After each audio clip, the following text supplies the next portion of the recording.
দ্বিতীয় সপ্তাহে যদি আপনার রেজাল্ট হয়, তাহলে দেখা যাচ্ছে এপ্রিলের 20 তারিখে আপনি রেজাল্ট পেয়েছেন। এরপর আপনার কাছে একটা সময় আছে মে, এরপরে জুন মাসের 20 তারিখে আপনার পরীক্ষা শুরু হলো। জুন মাসের 20 তারিখে আপনার লিখিত পরীক্ষা শুরু হলো। তাহলে দেখেন, এপ্রিল, মে, জুন। তাহলে এপ্রিল থেকে মে এখানে 1 মাস, মে থেকে জুন এখানে 1 মাস, টোটাল লিখিত পরীক্ষার জন্য আপনি সময় পেয়েছেন কত মাস? 2 মাস। তাহলে এবার এবার হিসাবটা বলেন।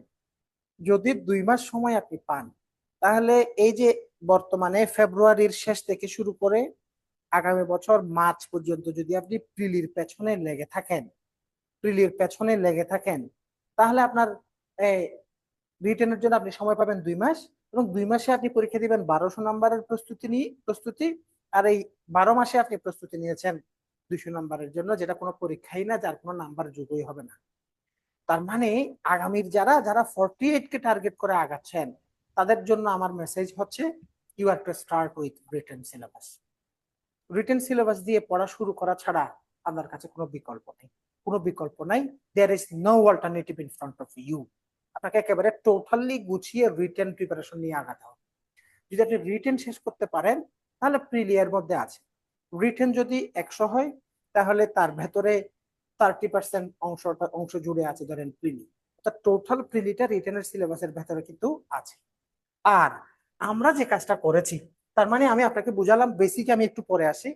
48 যারা আছেন এখানে, 48-এর একটু বেশি আছে এই কয়েকদিনে, একটু 48 নিয়ে স্টুডেন্টদের মধ্যে কোয়ারি একটু বেশি বেশি ছিল। দুইটি পার্ট নিয়ে আমি কথা বলবো। আগে 48টাকে বলি। এই 1 বছরে আমরা কিভাবে আমাদের প্রস্তুতিটাকে গুছিয়ে নিতে পারবো, এ হচ্ছে কথা। তাহলে আমি আপনাকে ক্লিয়ারলি বুঝিয়ে দিলাম, আপনার কাছে সময় আছে আসলেই 12 মাস। এই 12 মাসে আপনি কি কি কাজ করতে হবে আপনাকে। দেখেন, এখানে আমি 48-এর জন্য আমরা যে কোর্সটা করাবো, এই কোর্স আপনি কোর্সে ভর্তি হওয়ার জন্য তথ্য হিসেবেও নিতে পারেন, অথবা আমরা কি করাচ্ছি এই তথ্যগুলো তো জানা দরকার। এখানে আমরা এই কোর্সের, আমার কাছে 12 মাস সময় আছে। 12 মাস সময়টাকে আমরা কিভাবে কাজে লাগাবো, দুটি দিকে মাথায় রাখতে হবে। প্রথমত আপনাকে রিটেন সিলেবাসটাকে গুছিয়ে দিতে হবে। রিটেন সিলেবাসে যতটুকু পড়ানো দরকার, তার চেয়ে বেশি দরকার গাইড করা।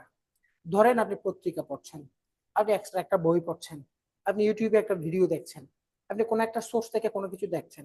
What ever you are watching, whatever you are whatever you are getting around, যাই আপনি আশেপাশে পাচ্ছেন, আপনার ওই জিনিসটাকে আপনি যেন পরীক্ষায় কোন জিনিসটা লাগবে তা যেন আপনার মধ্যে ওই সেন্সটা যেন থাকে। এই জিনিসটা শিক্ষক যেন আপনার মাথায় ঢুকিয়ে দেন, অথবা আপনার মাথায় ওই জিনিসটা যেন শুরু থেকে আপনি নিয়ে নেন। তারপরে আপনি নিজেকে